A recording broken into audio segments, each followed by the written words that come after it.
to tell me what happened, and then I'll be like, oh yeah, I remember that. Mm-hmm. That'd be a good place for us to start with the podcast. Just be like, here's a recap of things you didn't watch.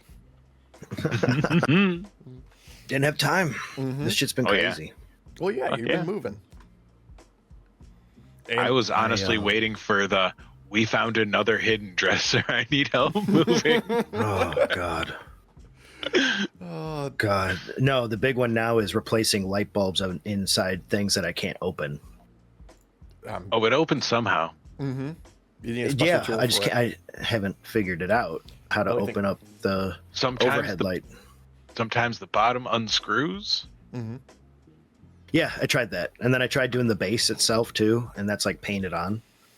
So That's the problem right there. It's sealed shut now with paint. Yeah, you might have to razor knife the paint line. Mm-hmm. yeah, you just found that out this morning. Well, it's, Yay, new stuff. Yay! yeah, and it goes. Technically, it's gonna be on the market this week, so It's a rush. It's a rush job. it's got to be done by Tuesday. Oh, that's only, a day and a half away. Yeah, You yeah. can time travel, It's right? I have been. I've been going to Japan and back enough to where I actually bought myself 3 days. Oh, did you go see Adam too? Yeah.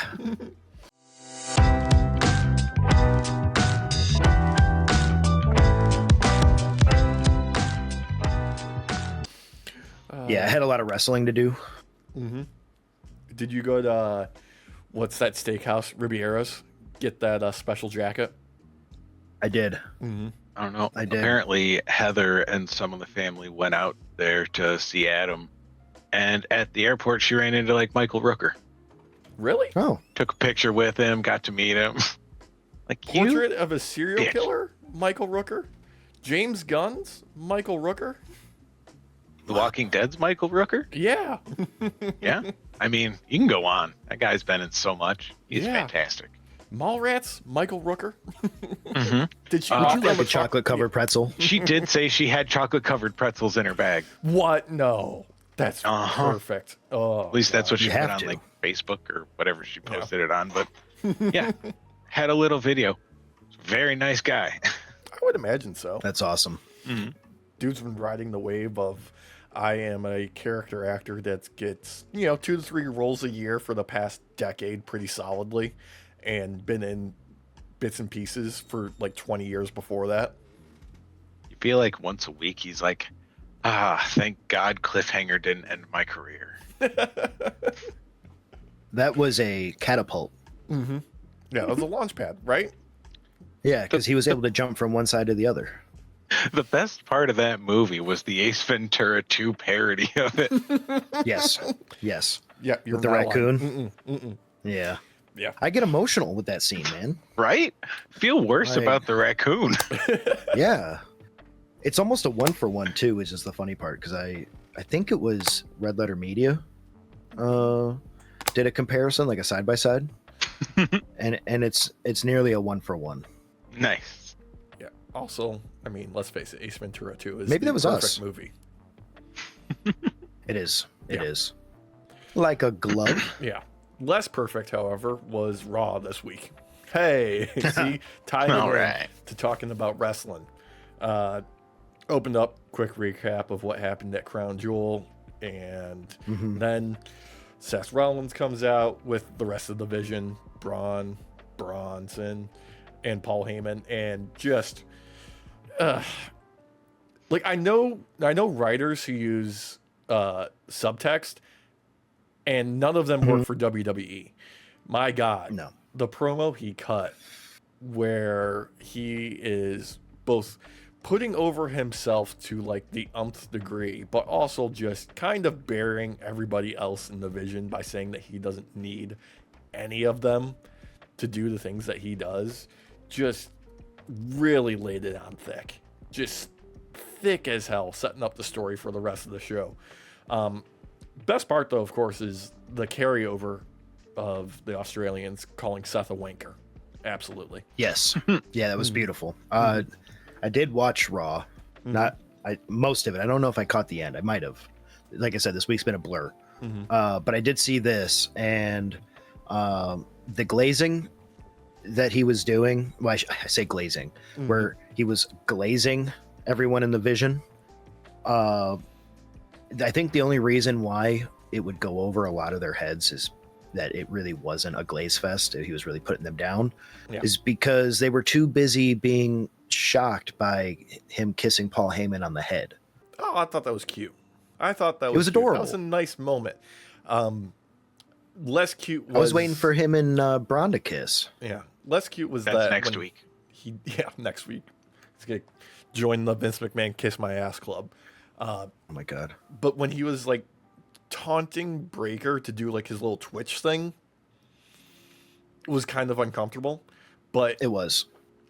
Breaker just like throughout the rest of it, I couldn't take my eyes off of him because I could see him just being like, no, all right, my job is to stew in this moment and just let this anger carry my physical presence for the rest of the show.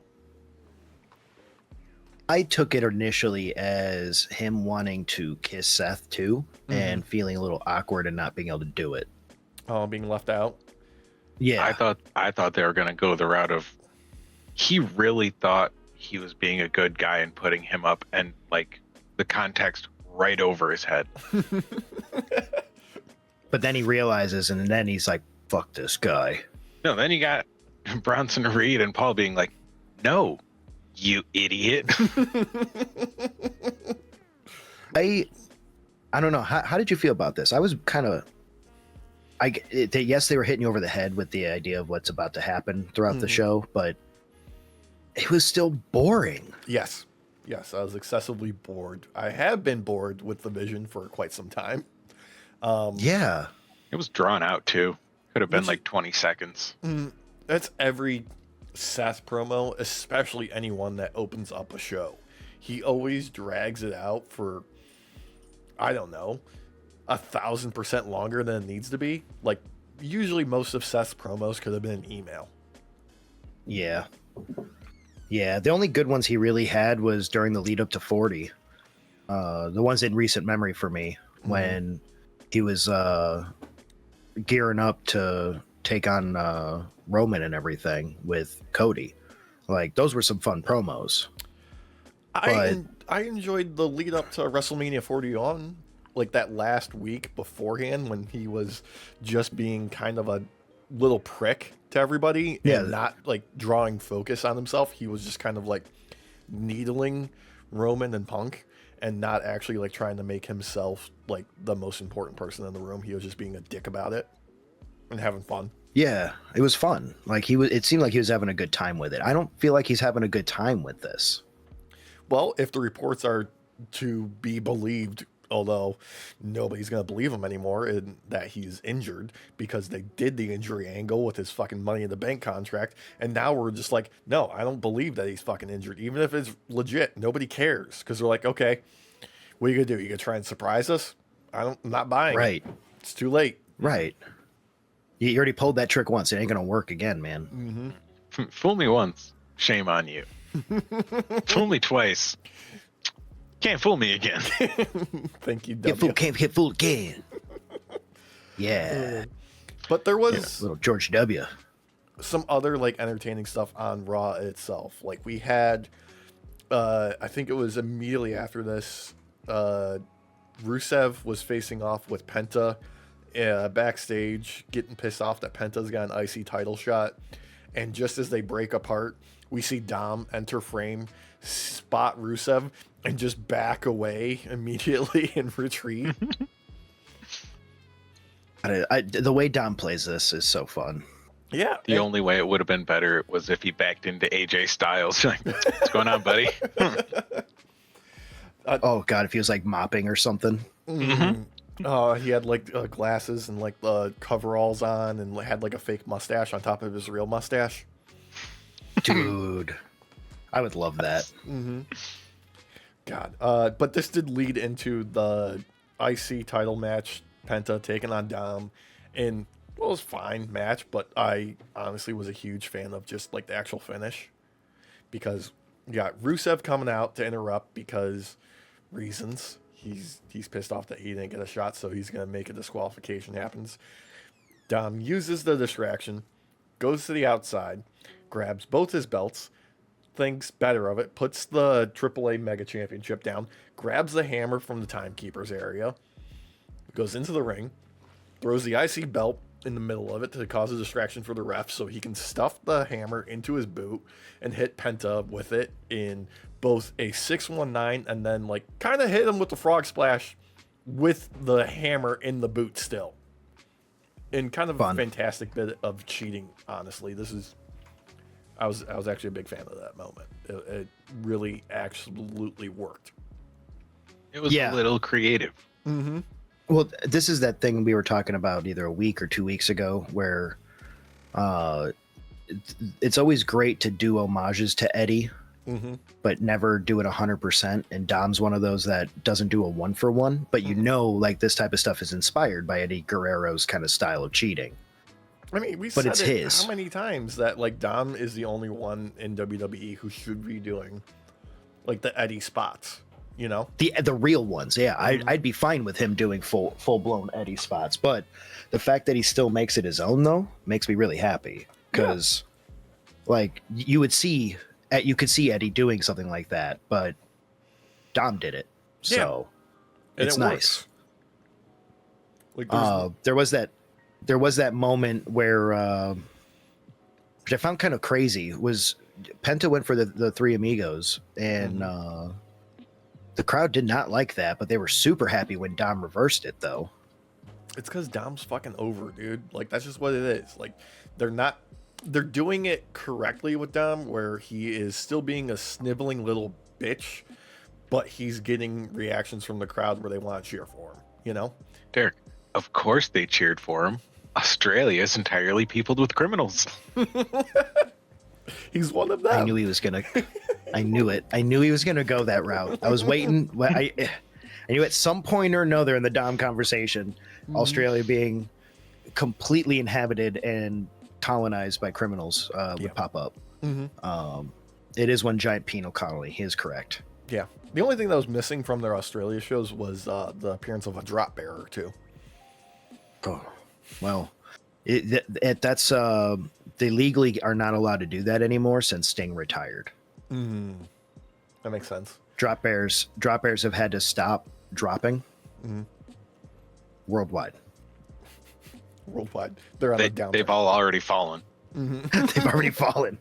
They all fell in unison with Sting's last time. All right, ready? 3, 2, 1, drop.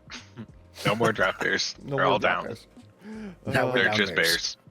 Oh, They would starve because if they found eucalyptus leaves on the ground, they would not know what to do with it. They seriously don't know how to eat eucalyptus. They have when it's not. They have extra cushion in their skulls to protect their brains because they drop out of the trees so much. World's They have worst one of the animal. smoothest brains on the planet too, because they eat so much eucalyptus and then suffer from chlamydia. Oh god! It's like it's an epidemic. I don't Never have catch a drop bear. Yeah, do not have a segue for that. So let's just go with Rhea Ripley taking on Kairi Sane, and just continuation off of the tag match that they had at Crown Jewel, and a little slow in the beginning, turned around by the end. They really found some momentum. Asuka and Io on the outside having a bit of fun. Asuka being called a shit cunt will never not make me laugh because it's fucking amazing. And her being just the most evil person in WWE is kind of fantastic right now. I am enjoying her heel turn right now. I just wish that we had more lead in to all of this big storyline, because I'm happy with the storyline happening. I like this idea of toxic family and stuff and how you overcome and like the people that are beside you and all that. It's just, I feel like they didn't ease us in. They just kind of dropped it on us and expected us to be like, oh yeah, okay. I mean, but since then, obviously it's been good. Yeah, it kind of works in that aspect because like Asuka came back from injury and now she's just pissed off at everybody. It kind of works. I love it. I'm enjoying it a lot, and I really like the centipede art on her face. it's working for me. It gives her this crazy, like, extra level of diabolicalness just by looking at her. It's fun. I want to know, did they get a whole bunch of centipede temporary tattoos they're putting on every time? Or are they like No, she's drawing that out? She's doing it herself every day, dude. Yeah, because she does her own face paint every time, I think. believe so, yeah. Yeah. That's gotta take a while. Mm-hmm. But it pays off. Oh, yeah. And I honestly love the moment where she and Kari are backstage and she's like, look at this fucking knot in my forehead that I got from our last match because I was defending you. And she's like, I don't care. And just slapped the piss out of her. That slap, dude, that was hardcore. The most evil thing on the show. Oh, my God. You could hear it. Like, that felt real. Mm-hmm. But it led right into a great match with Ripley and Kari.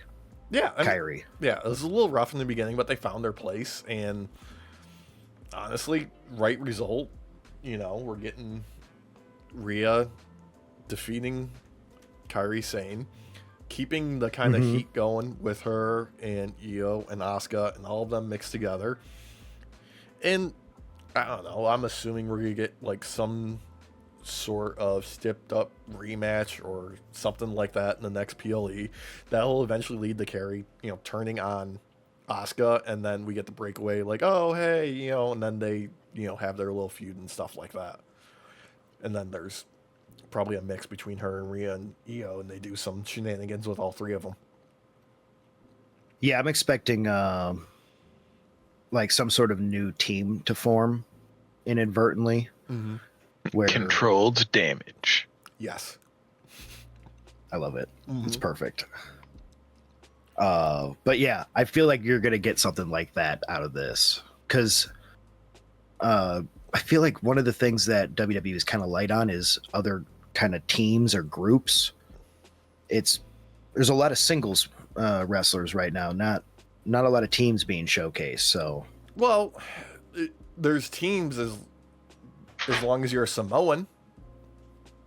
I mean, that's basically what it breaks down to, right? Oh, wait, I forgot the Wyatt Six. We have to have them all grouped together. But that's it. We got the MFTs, we got Bloodline, we got Wyatt Six. We've got some tag teams, but no other like real factions. I mean, LWO, I don't know if they even exist anymore. Legado del Fantasma, Los Garzas are still a tag team. I don't know about the rest of the crew because Santos Escobar was released, but then they renegotiated his contract and he's back now or something. Yes, and I don't really know like what that means fully either. I'm not gonna lie, because we've seen LWO members, but I don't think I've heard them say LWO out loud since we saw Los Garzas on either Raw or SmackDown like a month ago. Well, Los Garzas are not They're LWO. No, I know. Yeah, I'm saying that since I've heard the words LWO be used, was that tag team match that Los Garzas had. Oh, yeah. Because maybe they're just waiting for Ray to come back. I think that's the only explanation. Because Dragon Lee's been teaming with AJ. And now Zelina Vega is paired up with her husband, Aleister Black. Who else is there in LWO? I don't know. I am drawing a blank because they are used that little. Oh my god. Dragon Lee. Yeah. Ray. Zelina Vega. There's like two others. Did they try and bring Penta's brother in? Ray Phoenix is not a member of LWO. I do remember them interacting though when he first showed up to WWE on screen, but I don't think anything ever came of it because they just threw him right down into NXT. Well, he was teaming with Andrade for like 2 weeks. I think that was 1 week, personally. Well, no, they had a week of setup, and then they did it the next week, and that was it. That was more for Andrade's sake than Ray's, though. Oh yeah, absolutely. Everything's for Andrade's sake. Even the next match, which was Bronson Reed taking on Jimmy in a useless fucking time killer. Whole thing fell apart. Braun Breaker comes out, spears Jimmy. Jay comes out to make the save, even though they're just both like, oh, we gotta look out for ourselves, but I'm not gonna betray my brother, and just the melodrama with the bloodline that nobody fucking gives a shit about because Roman's not involved. Yeah. The match was okay. It was bare minimum okay. Like, this was mediocre, and that's fine, I guess. But, like, what else are they supposed to do with Bronson Reed at this point? Before the closing segment of the show. What else are they going to do with him on the actual show? Have him tsunami, Jimmy Uso like 6 times and call it a day. It was a filler match. That's all it was. Even though it dragged out way too long. I would thank you, because I was just about to say, Raw's actually one of them that I actually watched, and goddamn, did that take forever, this match. Yeah, a lot of stuff took forever on the show. But then Breaker shows up and just he just spears Jimmy twice, and at the end, and it's like, well, okay, well, what? Like, if you're gonna set this up, have Breaker come out before the match ends and spear him. Like, if you want it to be chaos, let's do the chaos while the match is happening. It's been constantly after the match lately. Yeah, after the match, or main event, in the show just devolved into the Vision shenanigans with Braun Breaker just spearing everyone. And you know what? I don't hate Braun going around spearing everybody. I just want there to be some development from it. Yes. That's it. Yeah, it's just kind of a thing we throw out to the crowd. Like, here's a bag of popcorn. Here's a Braun spear. Yeah, basically. You get a spear, and you get a spear, and you get a spear. I mean, everybody fucking spears in WWE, so, it's diminished returns. It is. Yeah. But if yours looks good like Braun's, then at least it sticks out. Mm-hmm. Apologies, I'm also looking at antennas. Multitasking here. Yeah, because I don't have antennas for my Wi-Fi, and it's why I probably look like crap right now. No, you're coming in good right now. So we're set there as long as you're not downloading anything in the background. Speaking of multitasking, double duty tag team match: Bayley and Lyra taking on Roxanne Perez and Raquel Rodriguez. And I'm just not digging this Bayley storyline of having multiple personality shenanigans. It doesn't make any sense to me that through the course of the match, Raquel have the upper hand till Lyra slaps Bayley in the face, which caused her to flip a switch in her head to her other personality. But none of the hits that she took throughout the course of the match did anything to her to do that. Yeah. I don't know what the deal is. I feel like they're not trying with this character at all, or what they're wanting to do with it. I don't know. I'm not really behind it because I don't understand it. How do we hear the voices too? I don't get that. Are we the crazy ones?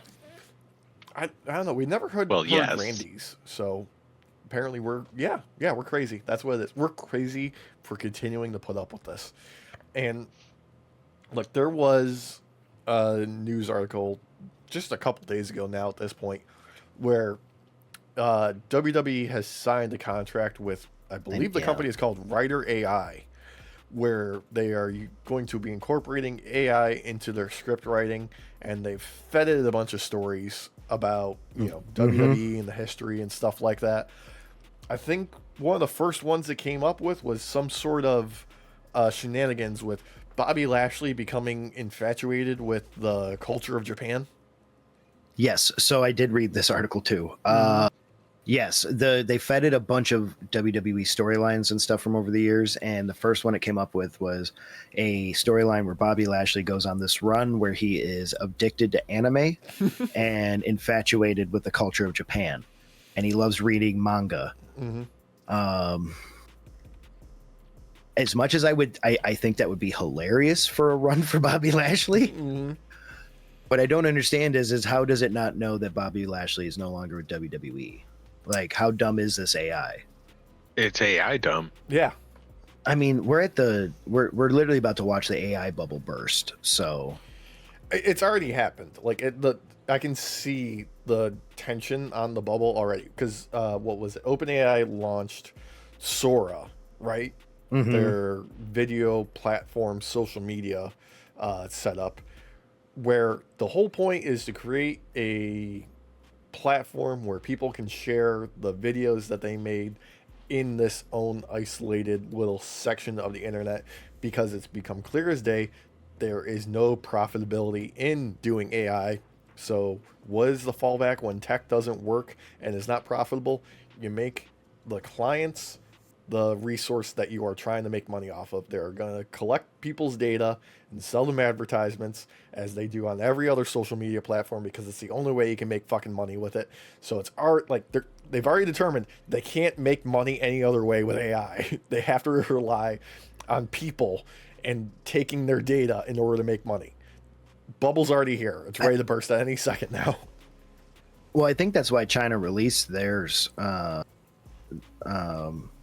AI, because it was meant to disrupt how AI is being done in many respects, because it's on a cheaper level. You can basically run their AI software from your computer. You don't need a data farm. It was bound to happen. I mean, look at how much power usage these data farms use for AI, and it's unregulated. Yeah. So you're seeing, like, all across the country, you're seeing people's energy costs rise because of a shared worth. And these people are using like 90% of the energy, and they're paying like nothing on the dollar in comparison. I mean, it's crazy. Gronk is being, bootstrapped together by a bunch of illegal gas generators in the middle of nowhere that was it XAI is the official name of fucking Musk's AI company, I believe. And they're just paying the fines on their illegal generators because that's cheaper. Fuck it. It's cheaper. It's stupid. Yeah. And not only that, but Gronk has been made to be like mega racist and mega fashy. So I mean, it did call itself Mecha Hitler the second they took the guardrails off. Yeah. I wasn't going to say that, but yeah, that's what it called itself. And yeah. My favorite thing right now currently is ChatGPT will completely have a psychotic event if you ask it if a specific emoji exists. It will be unable to comprehend and just have like a complete crisis of identity trying to come up with an explanation. It starts hallucinating, basically. It starts having hallucinations and being unable to comprehend data until it shuts itself down. That's so funny. Yeah. That's terrifying. It's great. I love it. That is so freaking funny. Less funny was the face-off with Jey Uso, LA Knight, and CM Punk for a number one contenders match. Look, the crowd was very much here for this. There wasn't a whole lot going on through the course of the match. And I don't really want to blame any of the guys involved here. I just feels like they were told, hey, fill in some time with this match. The story is going to be what happens after the fact. So, just go out there, do some stuff, get the crowd to do some chants, and then, wrap it up with Punk getting the win, and we'll take it from there. Okay. Yeah. You know how you three guys have had kind of a stale, shitty rivalry vying for jockeying position? Just go do that. Yeah. It's I wouldn't be against the jockeying if there was more emphasis put behind all of this. I feel like this is just a setup to serve what happens next overall. yeah, no, that's exactly what it was. I will say that I feel like what's missing here is the stakes feel wrong. Like Jay Yes. is vying to reclaim his title. Like that is clear cut and simple. Mhm. Punk is targeting Seth, and LA Knight is just in the mix because they keep like telling the story of he keeps getting close but never, like, he always falls on his face. He always chokes at the last minute. It feels like they all have three separate goals that are not aligned really on the same page. It feels like they're trying to tell three separate stories but come to the same conclusion.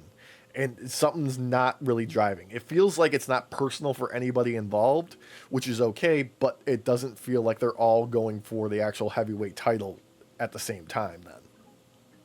Yeah, honestly, the only one that has any feeling of that is Jay's. And that's because it's the most clear cut about it.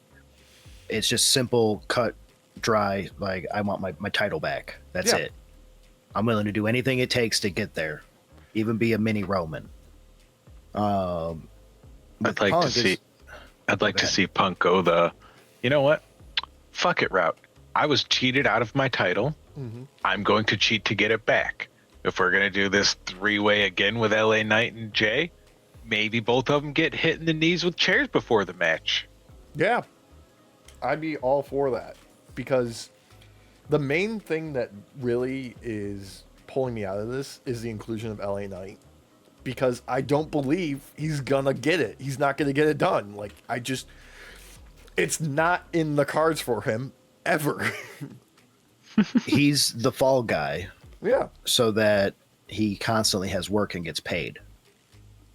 Which is a spot I'd be okay being in if I was a wrestler, because you're just always working. It doesn't, like, I'll take bumps and I'll lose all the time, whatever. Dolph Ziggler made an entire career out of it. Seriously.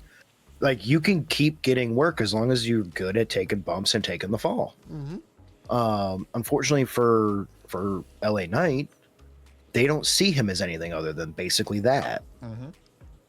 And it's not fair to him in many ways, sure, but he's always getting work. And he is the type of guy where we all do want to see him go farther. Mm-hmm. But you know how Triple H is, boys. He's going to edge you all the way to the point of completion and then not let you finish. So basically, I want to see LA Knight go a little bit further with his wardrobe. He's like 3 steps away from being full steampunk. he needs a top hat. He needs a top hat. Give me top hat, goggles, couple gears randomly on his uniform everywhere. Perfect. he needs the glasses that have the magnifiers that he can put down. Look, he just needs to go into the archives and pull out some of Becky Lynch's old gear from back in the day, because she had that shit rocking. Okay, so Seth wears the clothes first, and then Becky wears it, and then LA Knight wears it. Yeah. Just set. Boop, boop, boop, boop. Look, we're all It's going to be a different fit for each person. Mm-hmm. We're just going to edge until we get to Money in the Bank again, when people are going to believe that LA Knight's going to get the briefcase. Because that's it's the only way he's ever going to get an actual belt in this world title belt, is he's going to have to cash in a Money in the Bank contract and take advantage of, somebody being on their back in the middle of the ring already and knocked out. That's why it's going to be Jey Uso who ends up getting the Money in the Bank briefcase and gets his belt back. It's no! You give LA Knight the briefcase, and then he fails to use it properly. He goes the whole year without using it properly, and it gets passed to the next person. He comes out during their promo. He's like, "I'm going to fight him right now." It's like, no, use the briefcase when he's already been in a fight. He's fresh. But I want to do, now. Yeah. But he turns it in, then runs back up the ramp and leaves. He keeps it simply because it takes the refs too long to actually make it official. so he never officially cashes it in the entire time either. Basically pulling a Tiffy. Where they edge us and keep making us think we're never going to finish. Yeah. God, I'm not. If he gets that, you're right. That's what's going to happen, basically. And then when he finally does it, actually cash in, he's just like insta fail, because they're not going to let him. But I don't see that happening, boys. I see Jay being the one to screw him over and take the briefcase, and then move on to try and take his belt back. Yeah. And he's gonna have a personalized briefcase. It's gonna say "Yeet in the bank," or "Money in the Yeet," one of the two, or "Yeet in the Yeet." No, Money Eat Bank. Every iteration is going to be on this briefcase. Yeet, yeet, yeet, yeet. 4 letters, 1 word. Yeet. 4 words, all yeet. 4 words, 1 letter. Yeet, yeet, yeet, yeet, yeet, yeet, yeet. Uh-oh, he's skipping. Someone give him a little smack. Yeet, yeet, Hit the reset. Yeet, yeet. Got to get that Discman with skip protection. But again, this whole battle was in service to what happened immediately after. Yes. The Vision comes out. They throw the beat down on everybody in the ring. And as they're celebrating, and Seth standing in the middle of the ring, oh, here comes Braun with a spear, takes out Seth. Braun starts barking orders at Bronson Reed, telling him to make a choice. Bronson Reed immediately makes that choice and tsunamis the fuck out of Seth. And then props up Seth for another spear.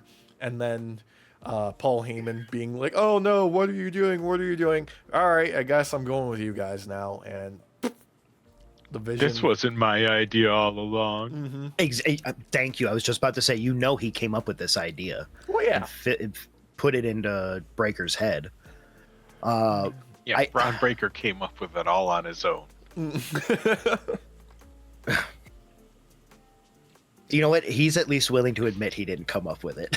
Yeah. Whereas Seth would have to take credit because he can't not. You can't not. No. I think if this wasn't telegraphed so hard in the earlier part of the show, in the beginning of the show, that something like this was going to happen, this would have been cooler. I wish there was more subtlety, but I understand that some people you need to beat over the head to get them to understand what's going to happen. Yeah. So there's a fine line to walk, but I feel like this moment would have worked better with more subtlety. A bit more surprise. No, it was fun, and I'm just glad that we got a resolution to a Triple H storyline in under a calendar year, because the Vision has only existed for about 6 months. They just got their own Titantron graphic like 2 weeks ago. They only got a name about like a month and a half ago.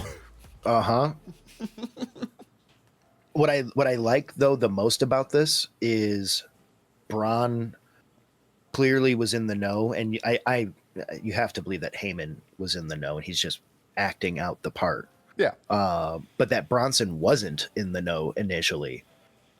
Because Breaker's telling him, make a choice. Make a choice. And Bronson chooses. He chooses to go with Breaker because they've been working together technically. And Breaker doesn't put him down.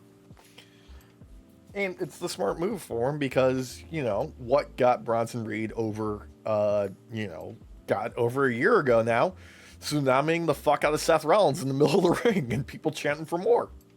And making him spit blood like crazy. Yeah. I forgot about that. Yeah. That was the blood capsule moment where I was like, he's clearly putting a blood capsule in his hand. Oh, yeah.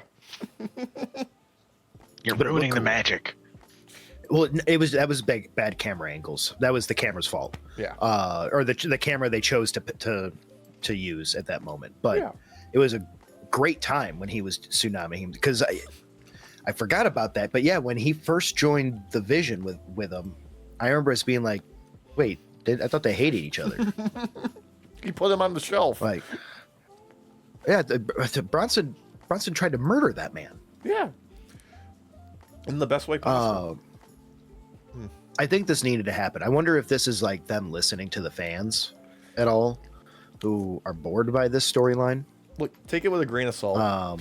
But the official report that I've seen in the dirt sheets is that Seth is injured, therefore they're breaking up the division early. This was supposed to happen sometime next year. And that's what it is. I just don't believe he's injured. No, I don't believe it either. I 1,000%. When would he have gotten injured? Yeah. During this, that'd be the only time. What I saw was he hurt himself, like he hurt his shoulder when he did that coast-to-coast headbutt to Cody at Crown Jewel. Oh, well, that just would hurt in general because headbutting. But yeah, he fucked up his shoulder or something like that. I mean, I believe that when my shit turns purple and smells like rainbow sherbet. I don't know. I sleep wrong and my shoulder's fucked up. For real, though. Oh, my God. It's like, I don't know if it was the match. I don't know if it was the sleeping on that side, but my shoulder's fucked. I don't know if it's because it's Tuesday. Dude, sometimes you wake up and you spend the whole day just turning like Michael Keaton in Batman, just being like, If I don't crack my neck every couple hours, yes. Dude. I have to like actually crack my neck. Daily is the fucking foam roller being busted out, and I spend a good 10 minutes on that sucker. Yeah. Yeah, I get eating that. pad. Eating pad is your friend. Oh, one thing I used to think was really weird and gross was people like putting their feet in Epsom salt. Until I got like mega injured one time, and well, you remember when I got hit by the car years ago? I laid in the tub filled with Epsom salt, and it made my aching, super bruised body feel better. Yeah. And now I swear by it. It should exist for a reason. Oh, dude, you put them aching dogs in there. Oh, bro, Those dogs are barking, just like Braun Breaker. yeah. Look, I fully expect this to not be a legit injury. And when they do, I think Saturday night's main event, Punk challenges Seth, it's going to be revealed that Seth is faking an injury, and then both the Bron Brons are going to come out and, jump Punk ahead of the match or during the course of the match, and Seth's going to retain through fuckery. Yeah, I see that happening too. This was all an act. Yeah, I could see that being a play. I don't like it, but I could see it. I mean, we saw it with his knee injury. Knee injury. Yeah. Yeah. So, yeah, no, it's definitely plausible. I don't know. It's been a boring storyline, and I'm done with it. Yeah. Like, Speaking of boring, SmackDown this week. Hey. Hey. It was. I only watched this. Yeah, Cody kicking off the show in just a fucking... nothing really too exciting about this promo. Kind of getting down on himself for losing to Seth and trying to no-sell the loss and not buying it because it just... The whole thing just made him look fucking weak. Just... The thing is... Would have thought. Yeah. Who would have thought that having two champions face off against each other, only one can win, that the loser would look weak? Yeah.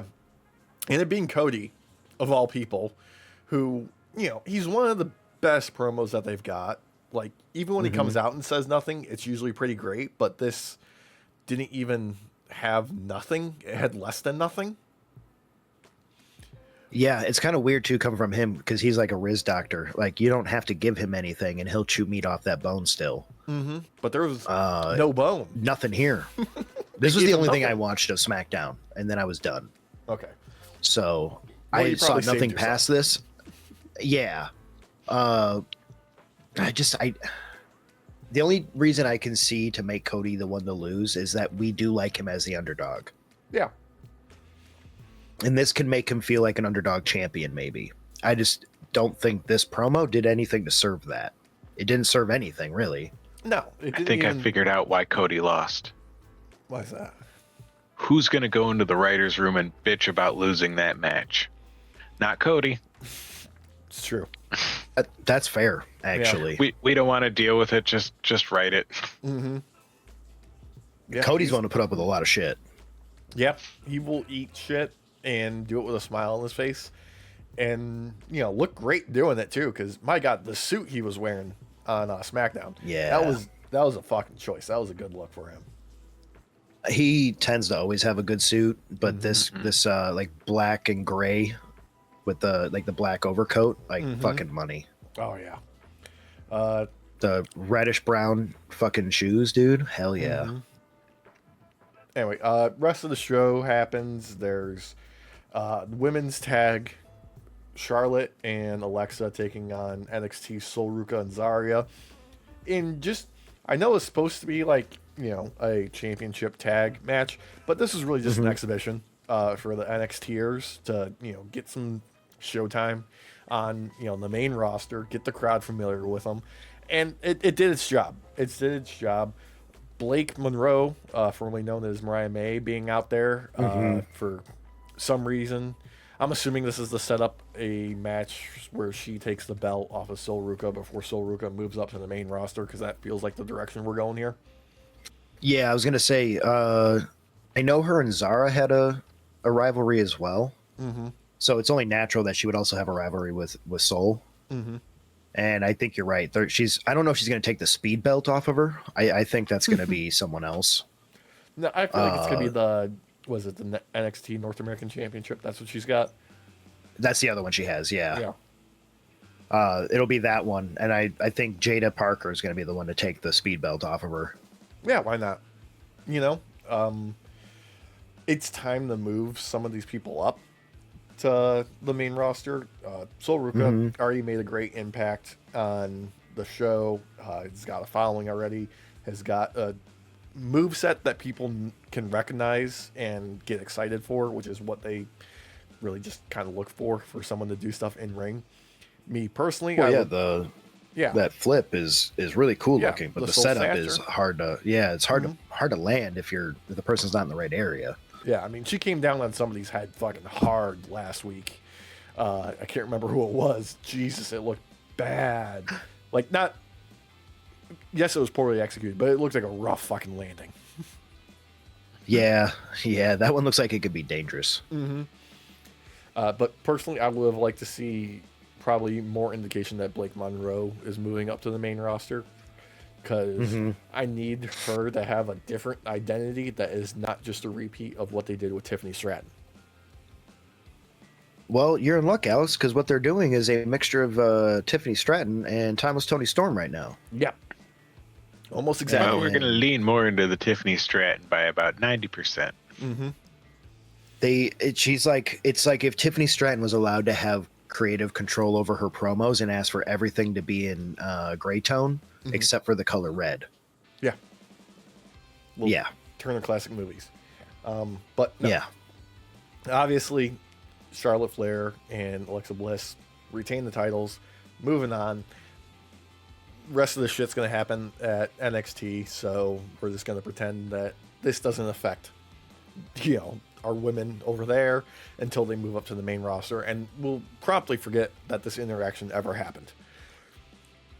Now, moving on, United States Open Challenge, Sami Zayn, despite the tease of it being The Miz, he gets attacked by Mello, and somebody else decides, you know what, I'm going to swoop in now, and returning Ilya Dragunov shows up and has a fucking banger with Sami Zayn. Surprise, surprise. Best match of the fucking night. Just a fucking let's tear the house down type of moment for both of these guys. Just ruled. Ilya Dragunov looks fucking phenomenal coming back.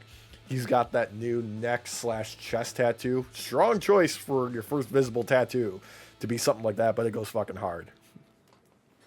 I saw the highlights of this, and the highlight reel for this match fucked. Yeah. I was kind of surprised. And I'm actually, I'm cool with the result of this match too. I think it makes a lot of sense for how this match went down. Yeah. It was just two guys throwing fucking bombs at each other, beating the shit out of each other. Ilya going for that torpedo Moscow, and fucking Sami Zayn just haluva kicking the fuck out of him midair. Yeah. Ruled. All of it ruled, and Ilya getting the win is fucking dope. I have no complaints about this at all.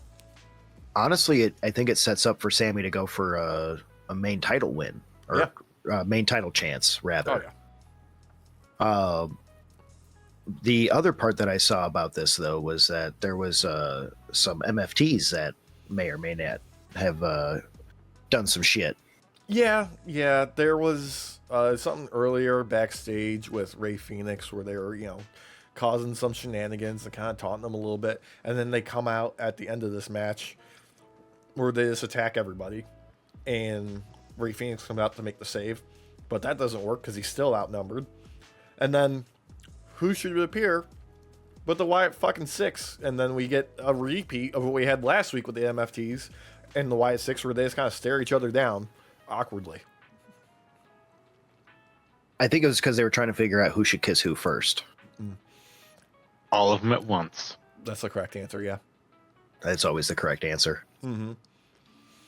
I don't know. Like, it gives both teams something to do. Yeah.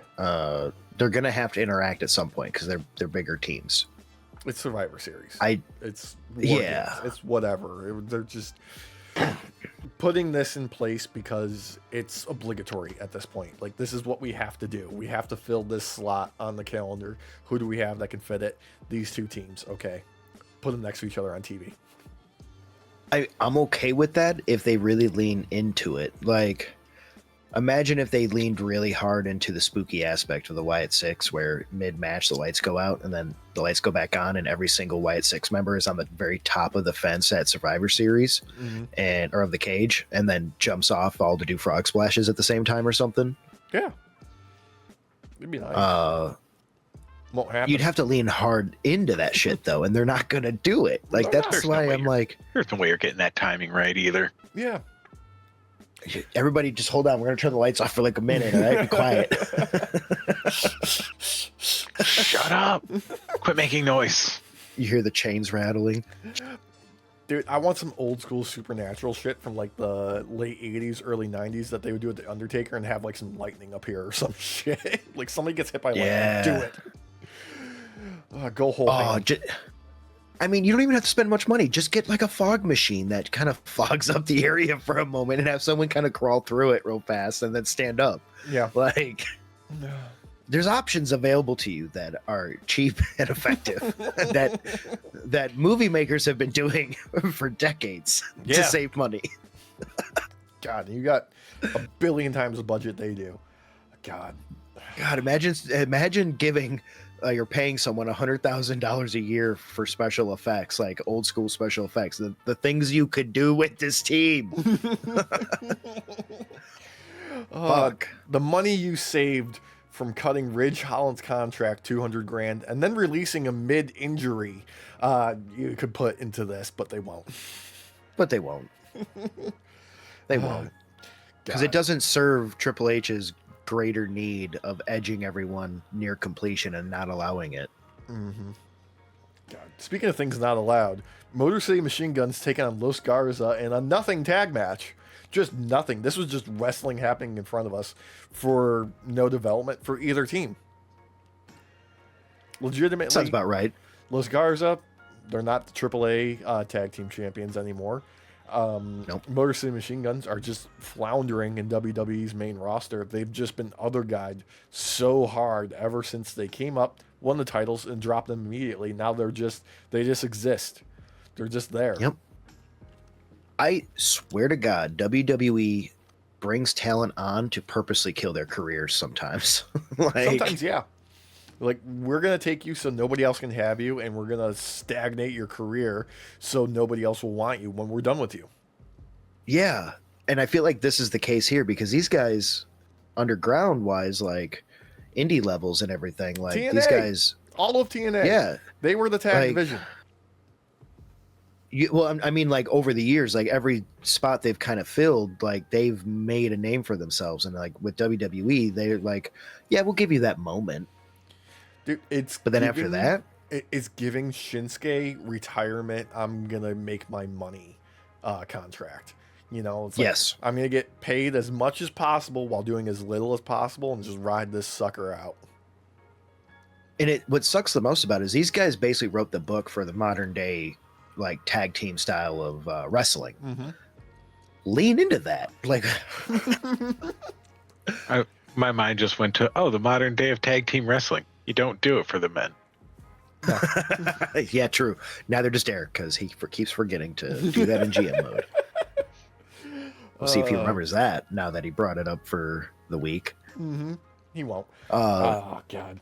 I didn't watch this match obviously, but I feel bad for both teams just because of how WWE's kind of handled tag teams in general for the past like year or longer. I think it could easily be argued.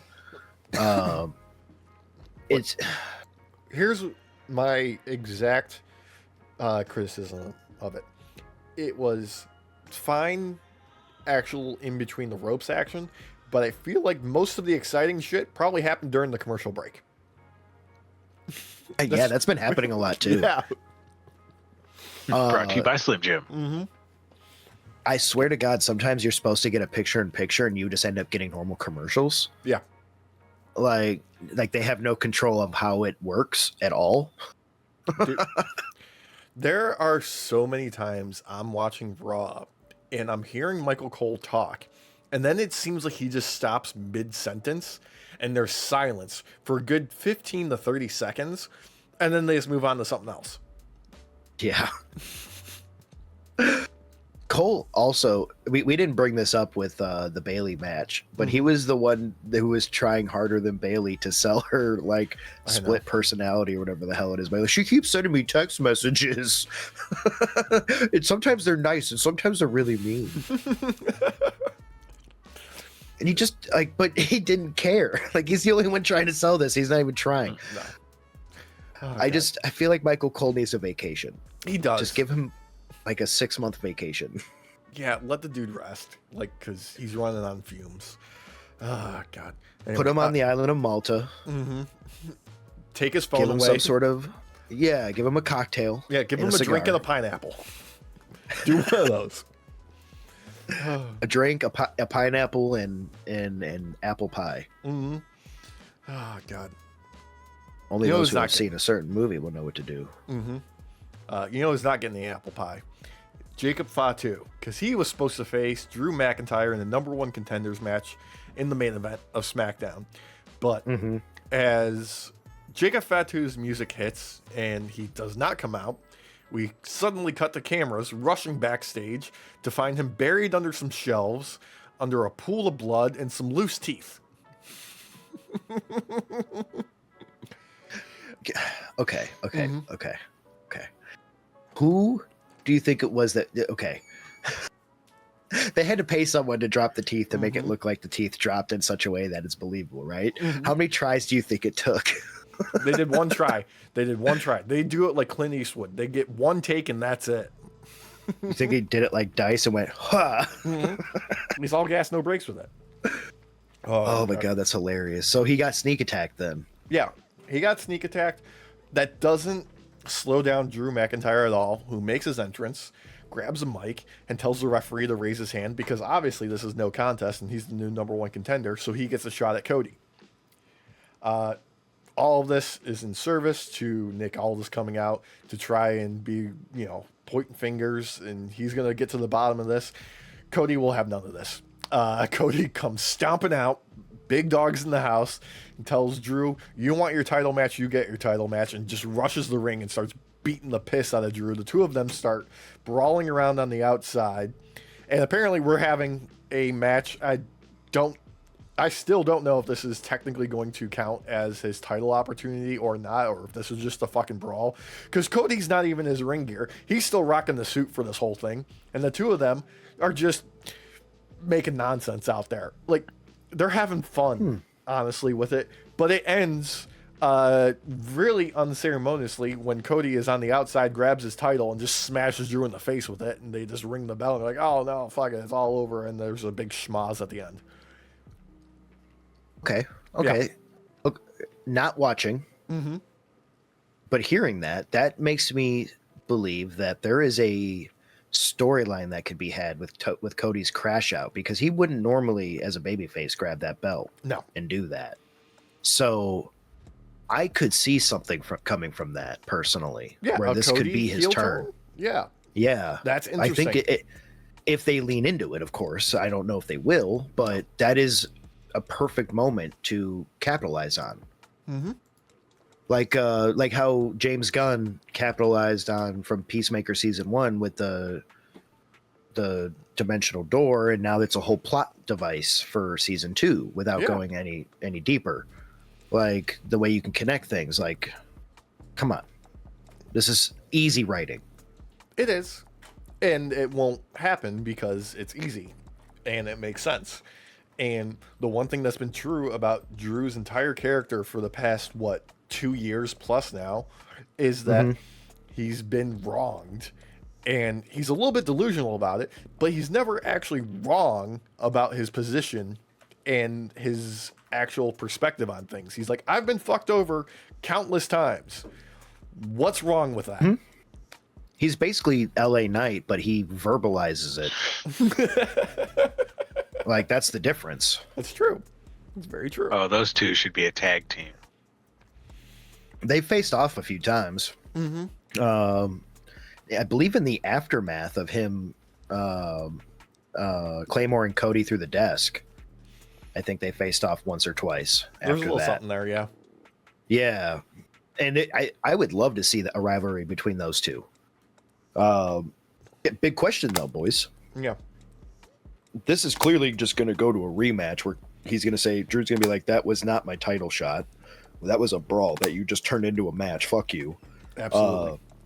I want my title shot. And here's where the question lies. Normally, I would not believe this to happen, but do you think Drew has a chance to actually take the title off of Cody after his loss at Crown Jewel? No, because Cody will cheat. Yeah. Yeah.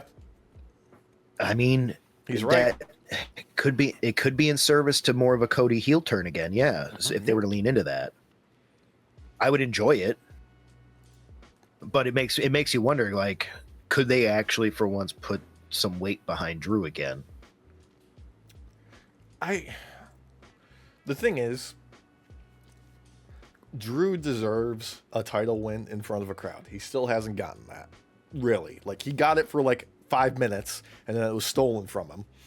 But he deserves to actually have like a title run in front of a crowd. I just don't know if I would sacrifice Cody's run for that. I feel like there needs to be a bit more of a build and a feud. Like, Cody hasn't had his run defined by a proper feud yet. Okay, all right, hear me out then. Drew goes for the title shot, right? He's like, this is my shot. Almost takes the victory. He's about to Claymore, or he's setting up for the Claymore, and Cody cheats, hits him with something. Maybe not the belt, but something like brass knuckles or something, and knocks Drew out. Cody does a full heel turn, and now we get as soon as Drew is finally healed, he then comes back with a vengeance and then takes the belt off of Cody after Cody's had a decent heel run as champ. Put an eye patch on Drew, and I'm all for it. Yeah. Oh, he hits him with the brass knucks right along his he hits him orbital with the here. watch. He hits him with the watch, like Seth did. Yeah. It's Seth's watch. Yeah. Oh, it's all like broken, and there's bits of glass in it. Yeah. Can I just ask for, in the end of all this, we get Drew McIntyre with the belt, and then little tiny belts for all his cats. Yes, of course. Yes. God, he's got some solid ass cats, man. I love seeing them pop up on TikTok and shit. Okay. I have one final request for all this. Since he has the eye patch, can he go full Snake Plissken Yes. and have like a harpoon gun and everything? If he doesn't go full Plissken, he's got to go Solid Snake. Ooh, wait, which one? Exactly. Snake Eater? Which Snake Plissken? Yeah. Escape from New York or Escape from LA? LA, because I want to see him surf. Oh, I wanted New York because I wanted the glider. Oh. No, let's do Escape from Midwest. Okay. And he faces every single type of weather at once. We're not getting Kurt Russell for that. Doesn't he We'll like get live Jared around Leto here? for that. Oh, Yeah, it's gonna be terrible. that boy's got It's some Pliskin accusations time. against him. We can't use that. We can't use him. Didn't stop them from putting him in Tron. I know. I was surprised to see his face pop up in that ad. Oh, do you guys see the meme people are putting out? It's Tron in time. That movie looks so goddamn bad. I don't know why they keep trying to make something of this. It's like every 10 years a fucking Tron movie gets made, and every time it flops. Red Letter Media just did a whole video about this. Yeah, I like the Tron universe very much so. I enjoyed Tron Legacy. I thought it was visually gorgeous, fantastic soundtrack. Didn't mind, Jeff Bridges with being de-aged via CGI. It was distracting, but I got over it. It was awkward. Yeah, I'm not spending money to watch Jared Leto on a big screen. I'm just not. No. Here's the thing. When it inevitably comes to Disney Plus, I'm still not going to watch it. Yeah, I'm not going to do that. No, I'll sail the seven seas first before I'll spend money on it. Yeah, I'm like, someone's going to have to put it on where I have no option of what's getting put on the TV, because I wouldn't just choose it. No, Kidding. I can't see either of you because I need antennae. Mm-hmm. Ooh, that helped. Mm-hmm. For a second there, yeah, you got a little bit better. You need a little tinfoil on them. Mm-hmm. Yeah. Now the question is, since you didn't see WrestleDream, how much did you not see? Like, did you even see any of the pre-show? No, so I've been very busy with the final parts of moving, and getting internet set up here. Yeah. So I didn't even, like, yesterday it was all cleaning and unboxing things that I had boxed, basically, to put into this place. And by the time I got done, it was like 8 o'clock, and then I went to bed at 9. Okay.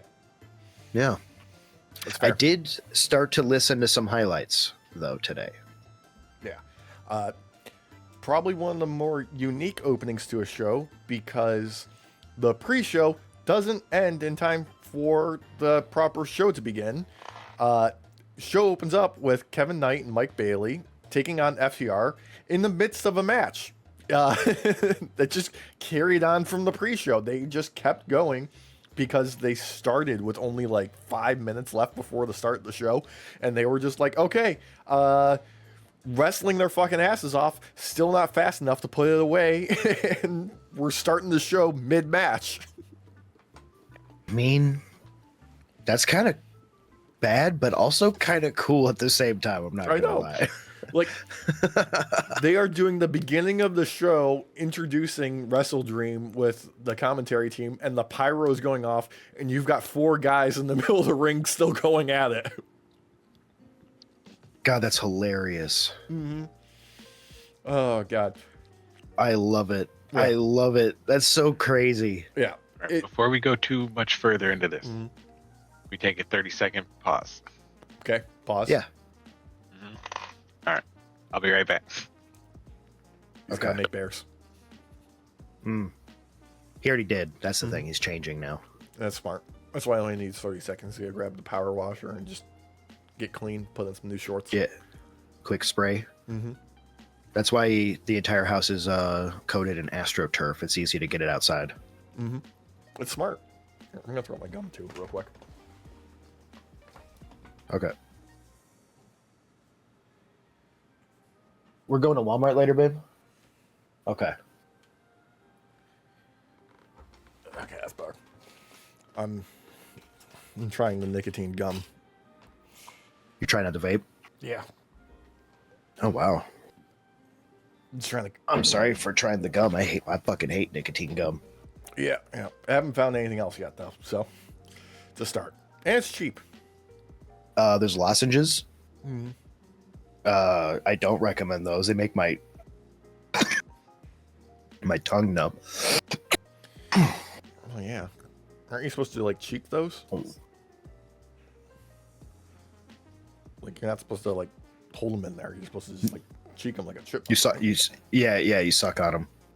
Yeah. Suck on this. Yeah. Hey, babe, can I have your water? Yeah, you're supposed to just suck on it and let it dissolve in your mouth. Mm-hmm. But you're not supposed to put it under your tongue, apparently. That's weird. Like, you can put it on your cheek, but you can't put it under your tongue because it'll burn the underside of your tongue. Mm-hmm.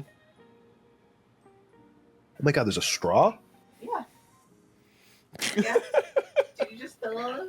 No, I went to go like this, but I started sucking, Oh. and then water went in my mouth. And I was kind of scared for a moment.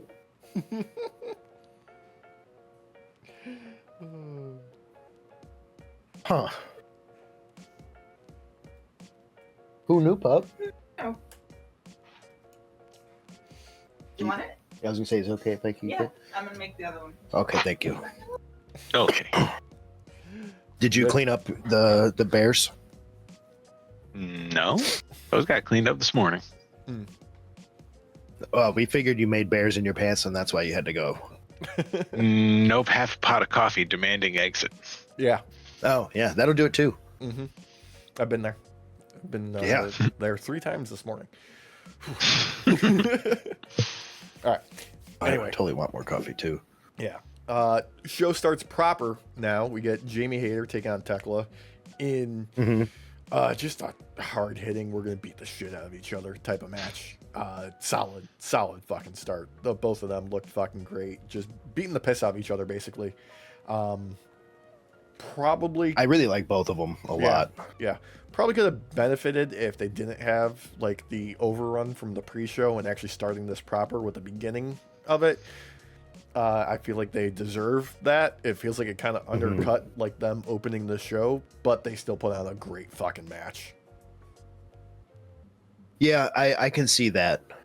Because it should have been the proper open. But I like the way Hayter wrestles. Yep. I feel like she's very stiff, but not where it probably hurts people. It just looks very stiff. Yeah.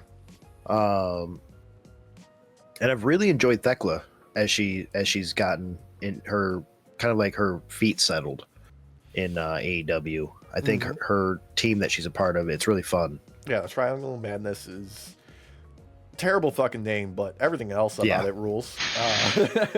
Yeah, I don't like the name, but Yeah. I like the 3 ladies together. I feel like they are a very dominant force in the women's division right now. They complement each other well. They've got a good vibe going. They've got a good kind of like aesthetic too. I'm kind of into that, like especially with, like I may hate the name, but I like the Titantron stuff that they have and like the little like vignettes that they do. It's interesting and it's not like overt supernatural shit. It's just like we're in the spooky shit. Leave us alone, okay? We're the weird kids, you know. We don't want to be bothered. That's it, and that works. The especially like with their photo ops that they did in the very beginning, they give off like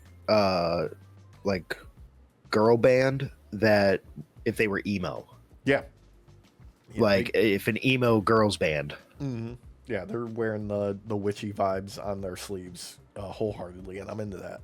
It's cool. Yeah. You know who else just works really well, Alex? Jurassic Express. Okay, you kind of cut me off before And- I was going to say Hayter ended up getting the win over Tekla. Oh. Which don't hate that simply because it doesn't hurt to have a former women's champion start to get heated up again. I would have liked to see Tekla get a win, but at the same time, this still fucking works. And they close out the match with Queen Aminata coming out there to congratulate her, and the other portion of the Triangle of Madness of Julia Hart and Sky Blue staring them down from the ramp to set up a tag match in the future with all of them involved. All for that. Oh, that'll be fun. Yeah. So would And- you say then you are not a hater of Hayter? Absolutely not. I am all in on drinking the Haterade. Hey. Yeah. But speaking of tag teams, Orange juice, purple stuff, Haterade. Ooh, Haterade. speaking of tag teams, we had Jurassic Express taking on the Young Bucks in a big money match as the Young Bucks demanded for $500K. The Bucks coming out with another new introduction, throwback to the movie Blank Check, where it shows their budget and shows they no longer have, they only have like $32.17 in their bank account, and it just starts blaring over the speakers insufficient funds instead of an actual theme music for them. I love it. Yeah. I love it. Yeah. But just, my God, just pure liquid tag team wrestling from Jurassic Express and the Bucks in this. Pure fucking chaos once it hit the midway point and did not let up. This was, as Jacob Fatu would say, all gas, no brakes with it. I did watch the highlights from this one, and this was kind of crazy because you're reminded actually how well Jurassic Express works together. Luchasaurus and Jungle Jack Perry Jungle Jack Perry. Thank you. No longer Jungle Boy. Jungle Man. Yes. I love these two together, and I like this rivalry that they have going on with the Bucks right now in the lead up. The highlights, though, I mean, the Bucks were kind of giving it their all. Yep. There was multiple moments in this match where this could have ended for either team winning, but either Luchasaurus or one of the Bucks were able to make a save or vice versa. I think what really showed off for me the most, though, was that ending. With what happened after the win. Yeah. Jurassic Express gets their first win over the Young Bucks in their entire careers with a fucking doomsday device followed up with the countdown to extinction. And as Jurassic Express is holding the duffel bag of 500 grand, Jack Perry reaches out his hand to, good game, boys. And Don Callis family rushes the ring. Josh Alexander, Lance Archer, and Mark Davis just start throwing the beat down. The Bucks go to leave, but Kenny Omega's music hits, and by God, he looks fantastic because he is the god of pro wrestling. Comes out, admonishes the Bucks for being like, "What the fuck are you guys doing? Go fucking help! Come on, let's do this! Like, what's wrong with you?" And they just do nothing, and Kenny makes the save all by himself to turn the tide with Jurassic Express on his side. So, hell yeah. If this leads to a reinvigorated Elite with Kenny, the Bucks, and Jurassic Express all team together to take on the Don Callis family, because there's fucking like 50 of them. My God, Jesus, did you see them? There's so many of them. I'm all for it. That was going to be my question. Like, is this going to force a team up that you wouldn't expect initially with Kenny and Jurassic Express and the Young Bucks eventually actually kind of standing up and trying to be the Elite that they know they can be? Look, if this all comes down to, like, say, a blood and guts match, which is on the calendar in the near future, with Jurassic Express being like, hey, I'm Jack Perry, I'm pretty set, and Luchasaurus is a dinosaur. We really don't need this money. How about we pay you guys to team with us in blood and guts? Oh, they become mercenaries. Mm-hmm. Oh, and they can just kind of like slowly trickle down the money, because you know how well trickle down works. Oh yeah, it works great. Especially if they have someone regulating the Bucks' gambling addiction, because that is how they lost the last 92,000 of their last money match. They apparently just need to talk to Pritzker about gambling. Yeah, that's true. He donated, what was it, 1.3 million from blackjack? Something like that. Yeah. No. Let's not blame both of the Bucks for what I believe was Nicholas's gambling addiction. Thank you. Okay, Matt was gonna spend it all on pyro, alligators, and tigers. Okay, he was gonna do that. Two of those are great ideas. I think it's a trifecta, personally. Oh God, look, all I can say about the Bucks is I don't think that there's anybody better at making complete clowns of themselves and still looking great while doing it. Yeah, no, you're right. What they're pulling off right now is just amazing fucking storytelling, because it's not something you have to take serious. No. You just get to have fun with it, but it's done in such a way that it's believable enough that these two would fuck up like this. Yeah. And God, they still are just like top form in the ring too. That's the crazy thing too. Like they're in peak form in all aspects right now of their career. And the only thing is, I kind of want to see him go for the tag titles again. I think that's going to happen eventually here. I think this is like the lead up to people feeling like they've now earned to have them again. Yeah. Like public floggings and stuff back in the day. This is them doing it to themselves, so that everybody's like, oh, you know what? I do want the belts on these boys again. Like, shout out to the St. Louis crowd too, because they were in top form for the Bucks entrance. There was a sign that I saw that had a couple of like singles taped to it that said Young Bucks Donation Fund. Somebody else had Matt or Nick take a photo with me. I'll give you $20 near the ring entrance, and he stopped. I think it was Nick. Nick stopped, did the selfie, and he's like, "Okay, give me the $20. Come on, give it over." Like, bro, you got Zelle? Yeah. Cash App, Venmo, anything. Oh god. I'll take a check, damn it. Make it out to cash. Bro, I'll take that in quarters and pennies, please. God, what I really, really desperately want is them to bring back the old money cannon that they used to have for their entrance, but have it go off, but only like $5 or $6 come fluttering down from the ceiling. Just a single dollar bill. Yeah. And like a quarter. It's a bunch of pennies and nickels. Yeah. It's that chocolate coins. That's what it is. It's chocolate money. It looks like gold at first. Yeah. Like, oh, these boys are rich. Oh, that's chocolate. Oh, well, that's worthless. It's melted. Oh, you spent so much on aluminum and melted chocolate. Money well spent. Yeah. If they did pennies, it would actually end up costing them more than what it was worth. True, actually. Oh, God. All right. Next up, we had Tornadoes Trios match. Hurt Syndicate taking on the Demand again for number one contenders of the AEW Trios titles was the outcome then. What was on the line here. And probably didn't need to be on the show, if I'm being honest, if it wasn't for the stipulation of it being a number one contenders match.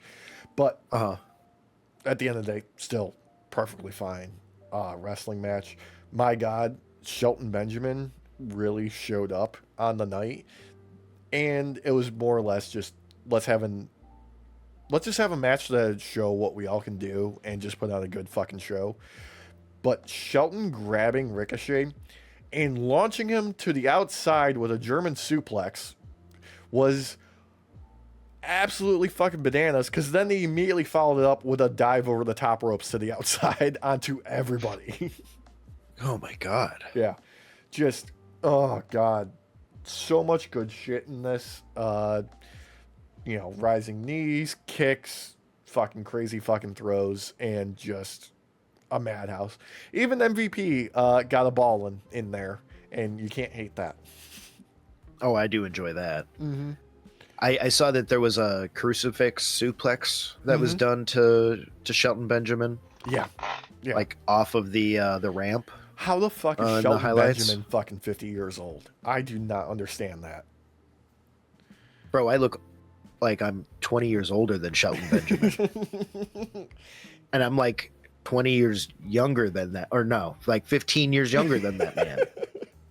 I think he was with Ponce de Leon and he found the Fountain of Youth like 50 years ago.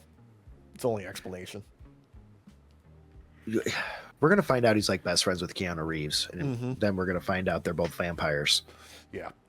Yeah. Look.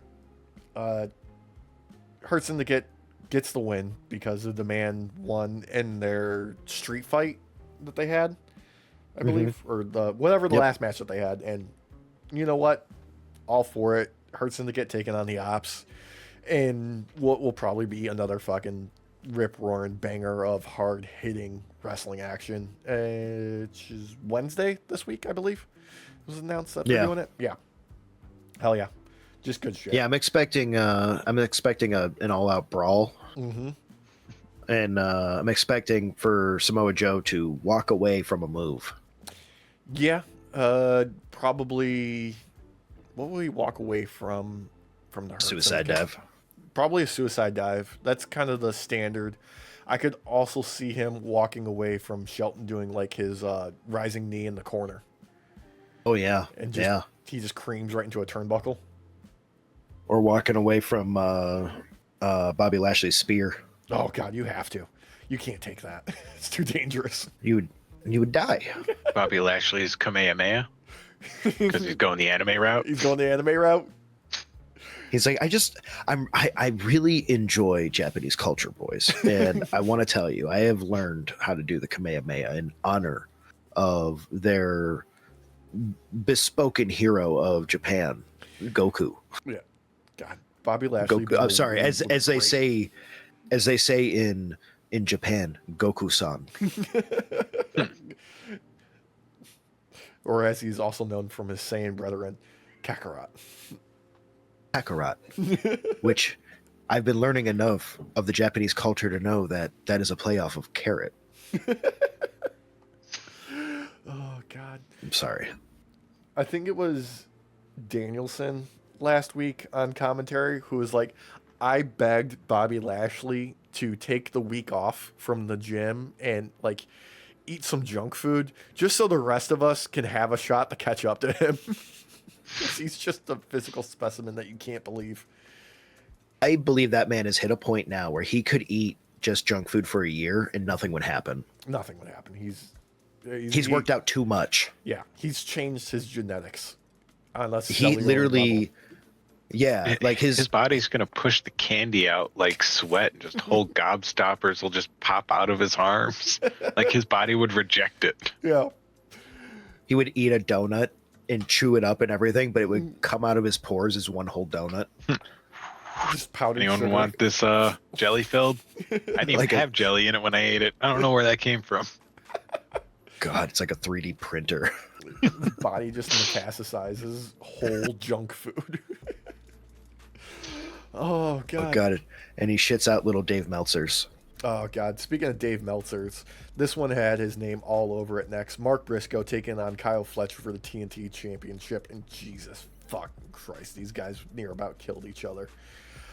Like, I would expect no less. There wasn't any fucking weapons, but they didn't fucking need them. These two were out for blood from the get-go. And honestly, it could have ended any time over the course of the match. I don't even know how long it went because it just fucking flew by, and I thought it could have ended in 5 minutes, 10 minutes, 15 minutes, 20 minutes. Didn't matter. These two were ready to fucking just murder each other in the best way. I expect no less from a Kyle Fletcher match nowadays. Mm-hmm. I already expect that from a Mark Briscoe match. With how Kyle's been like the last 4 to 5 months, it or longer, you could even say a year at this point, probably. The man gives it like 110% every time he's in the ring. Like, he makes it look like he is the best thing out there, but is not invincible at the same time. Yeah. God, there was a sequence in there where I fully believed that Mark Briscoe was going to take it because he hit like 3 froggy bows in a row. Like there was one in the ring, one to the outside, and then one back into the ring before he went for the pin. And still Fletcher kicked out, and it just like the whole time I was like, no, this is it. This is obvious. No. And then Fletcher hit like a brain buster, and it looked like Mark Briscoe was straight up paralyzed from it. Like I thought he was dead, and he still kicked out. It's just fucking insane. I love where Mark is at in his career right now. I feel like, because when we were talking about this last week, I was saying like you just don't know, because with Briscoe he's a wild card. He could very easily take the belt off of Fletcher. Yeah. I just wonder with because as we're saying this now, I already know the outcome of the match. Fletcher ends up defeating Briscoe technically. But like Briscoe looks good in this loss still from the highlights that I saw. Well, he took a low blow followed by a brainbuster and still kicked out. The move that actually ended the match was a top rope brainbuster where Kyle Fletcher dropped him on his fucking head on the top turnbuckle and he collapsed into a heap for the pin. Like, he killed that man. Yeah, he killed that man. That's the only way you can beat Mark Briscoe is you have to fucking kill him.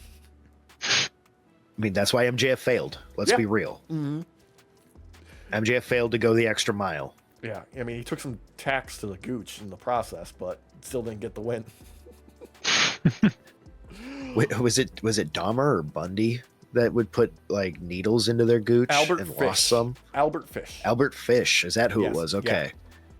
Yeah, and then lose them up in there and just leave them. Yeah, the guy who would eat children. Yes. That guy. Well, MJF could take a page out of his diary and learn how to live with the tacks and the gooch. Yeah. Oh. Sorry, I just got like a flashbang in my brain of the fucking X-ray of that. Oh. I feel so awful with every word I just said. You should. And because of that, we're moving forward to the AEW Women's Championship match. Timeless Toni Storm taking on Chris Statlander because they needed a one-on-one match. And Jesus, fuck. This one was quick. This one was real fucking quick because it didn't need to overstay its welcome. They still beat the fucking piss out of each other in the best way. Toni Storm and Chris Statlander, like under 20 minutes. I think this is like 16 something with the final count. And just great. Just good, solid, fucking physical, hard hitting shit from the women once again. This is what the women do in AEW. They just beat the piss out of each other in very succinct, quick matches that look like they hurt a lot. Well, and with a match like this, this is literally to cement Statlander's championship now. Yeah. Because she took it off of Timeless Toni Storm in a 4-way match. Mm-hmm. So inevitably they're going to have had their rematch to see if this wasn't a one-off. Yeah. Like, what better place to do it than a pay-per-view? Yeah. So highlight of this match was definitely Toni Storm going for the Storm Zero on Statlander. And as they make contact with the mat, Chris Statlander does like a reverse kip up, like head first, just kind of like kips up out of it and just like, nope, you're not going to get me that easy. It's honestly super fucking awesome. that's awesome. But no, Chris Statlander ends up getting the win, and it's cut short by Mercedes Moné coming out to talk shit and make it known that now is the time for her open challenge for her TBS title. And it is answered by one Mina Shirakawa, the current women's ROH TV interim title holder, because the previous one, Red Velvet, is out on injury, had to vacate the title, so she got the interim one. And, starts out the gate pretty strong, good back and forth, just kind of hitting the usual notes that we would expect from these two. Honestly, kind of surprising with how much chemistry these two have, and Mercedes coming fresh off of, like, I think she was in Arena, Mexico, like less than 24 hours before getting another belt. Yeah, so she beat the record then. Yeah, she beat the record and cemented beating the record because she beat Mina Shirakawa to get the interim women's ROH So that TV puts her at- championship. 11. That puts her at 12. 11? Yeah, I think it's 11 because 10 was the 11, record. okay. 10 was the record, and she broke it with 11 with this one, I believe, is the math. Okay. That's awesome. Yeah. That's awesome. I Yeah. love it. Just, I wonder how many she's going to get now. we'll see, because after getting this win, thank you, Data, for shaking the camera. After getting this win, Chris Statlander comes back out to return the favor and lays out Mercedes, signaling that they're going to have a match at the next pay-per-view, and probably going to have all the belts on the line for that one, too. Ooh. Wait, all the belts on the line? No, probably the TBS versus the Women's Championship. Yeah, TBS versus women's. Yeah, Yeah. I don't think she could put every single belt on the line at one time, can she? I want to win 7 belts at once. That would be Yeah. amazing. Right? Yeah. Like, and one of them's a tag team. Like, I'm your tag team partner now. We are tag team members together. Champions. Hello, new best friend.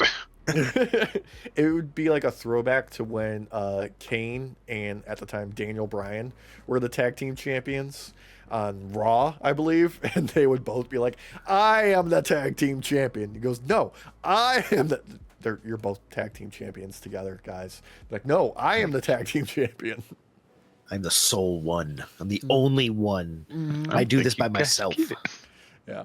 But speaking of tag team champions, AEW men's world tag team titles on the line. Brodito taking on Konosuke Takeshita and Kazuchika Okada in, Jesus Christ, 27 minutes. I had to double check. This was okay. I was about to ask you. And more. Okada had the bust out the classic. We're going long on this match because I'm Okada. And when I have a big match, it's got to go fucking long. And Jesus Christ, the chemistry these guys have together is unmatched, I would say. So, okay, we've been talking about how him teaming up with Takeshita, there's been cracks. Yes. Did this prove that even more? Oh, yeah, absolutely. There was a moment where Okada taunted Brodito because they were finally getting Brody to do the Macarena. And he comes in and ruins it and then starts doing the Macarena himself, but instead giving everybody the bird in the crowd. And Konosuke comes into the ring and he just keeps giving him the finger the whole time till Takeshita grabs him by the middle finger and starts twisting it.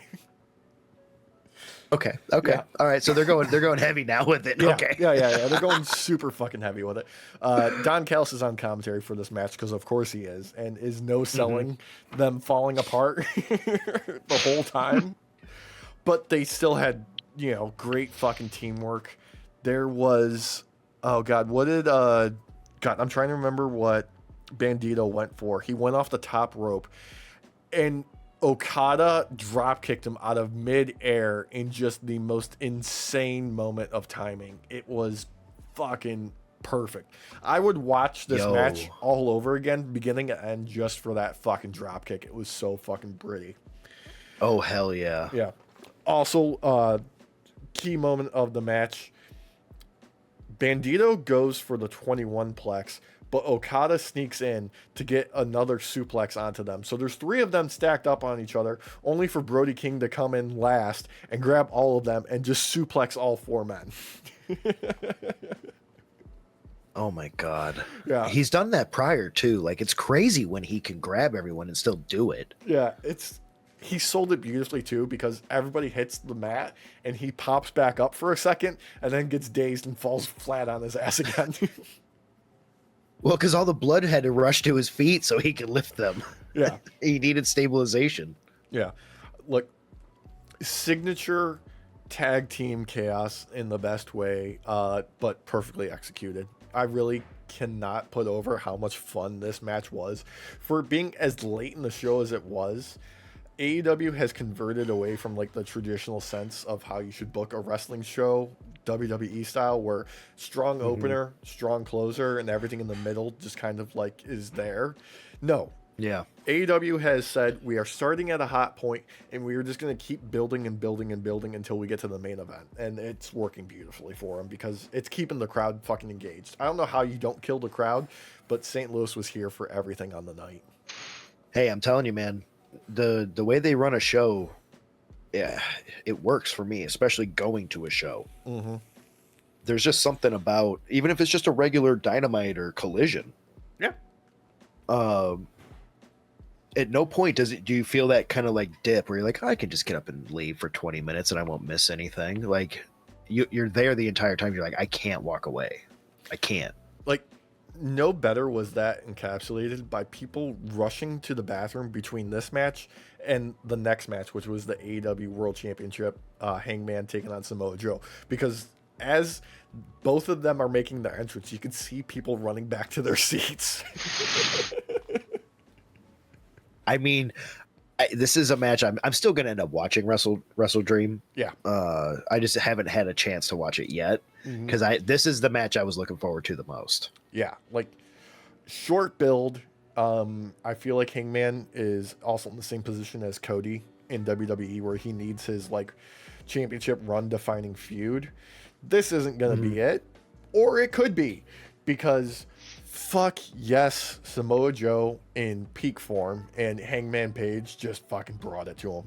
Honestly, probably more surprising than anything was Hangman taking some tricks out of Samoa Joe's book and hitting him with some fucking Uranagis and shit, and just like jumping up and kicking Joe in the head out of fucking nowhere. This one was one of those times where it felt like there was like on purpose kind of sloppiness, where like it wasn't clear botches that were happening. This shit was on purpose because there was misses happening that were leading to the next move. Like they were throwing it out there like these men had studied each other's moves and were just dodging shit at the last second so they could get a hit on them. I like that. Yeah. I like that because that's very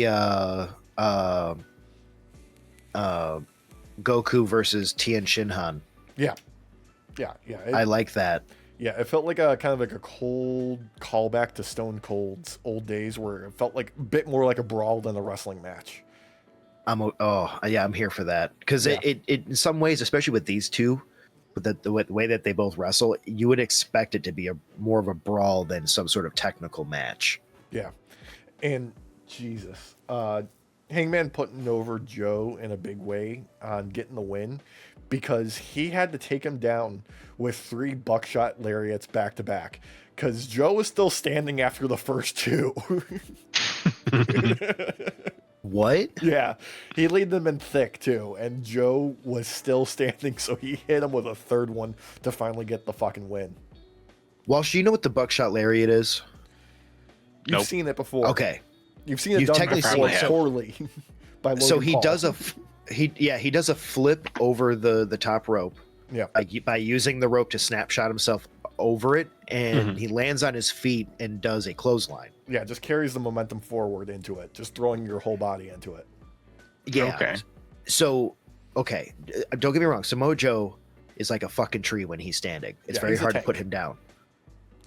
I am surprised that with the momentum that Hangman had from that move, that Samoa Joe didn't accidentally fucking fall on one Yeah. of those. Like, like because of the momentum. Like, it's nothing against Samoa Joe. It's just the speed at which Hangman does that move. I could see it being very hard to keep standing just in general. Yeah. You Just in seem general. to underestimate Samoa Joe. Yeah. You never underestimate Samoa mean, Joe. You shouldn't, and I am, I guess. But This is mistake number 1. Yeah.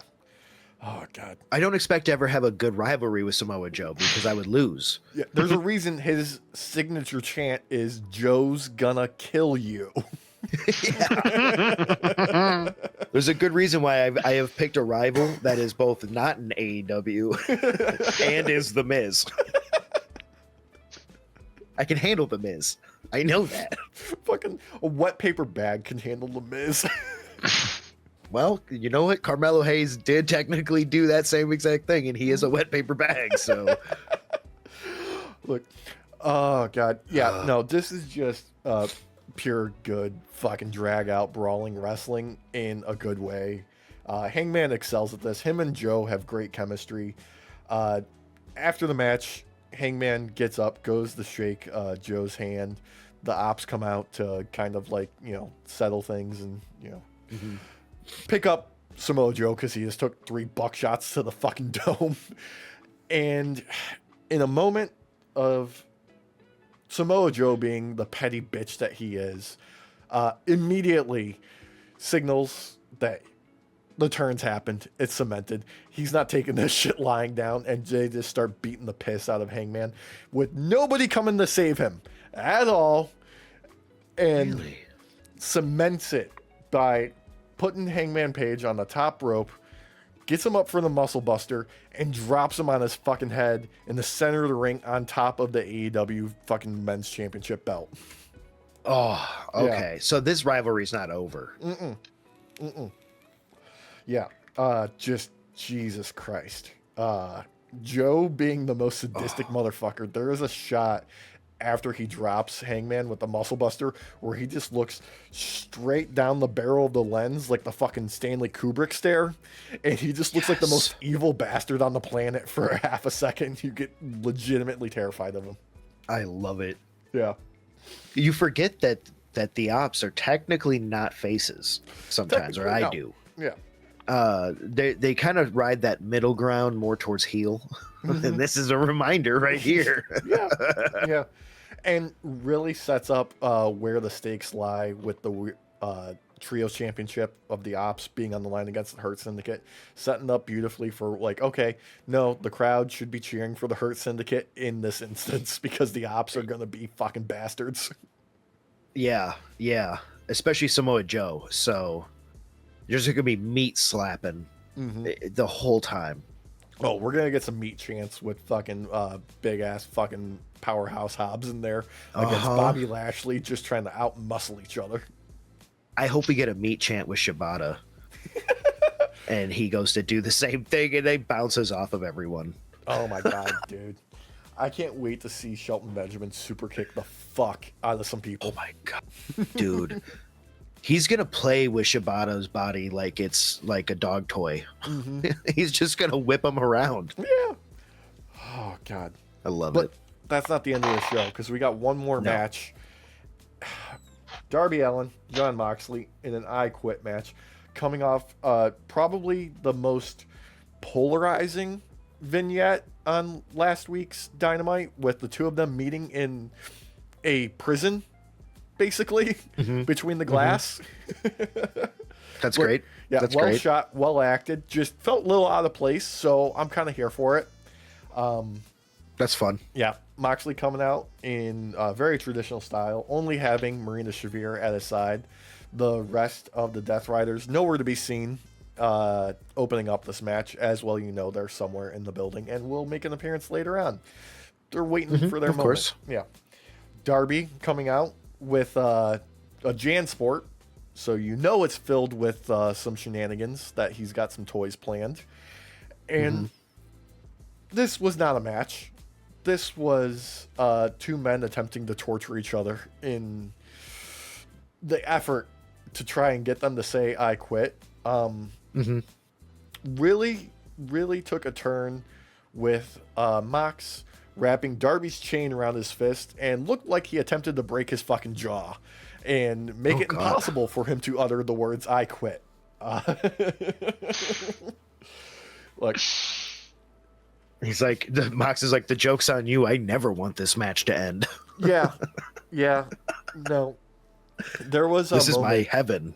where you could hear Mox on the camera shouting at Darby, like, this is your fault. I gave you a chance. This is all on you. And you believe it. For a good portion, Darby is just getting his shit rocked by Mox until he reaches into his bag of toys and sprays lighter fluid in Mox's eyes and all over his body. Oh, God. And Mox is saved by the Death Riders finally making their entrance in order for him to get the upper hand and stop Darby from using a taser on Mox's bare skin covered in lighter fluid. Yeah. Oh, that could have started on fire for real. Yeah. Yeah. You know, rest assured, Wow. I think it was Claudio passed Mox a towel to clean himself off while they stopped Darby. And Fair.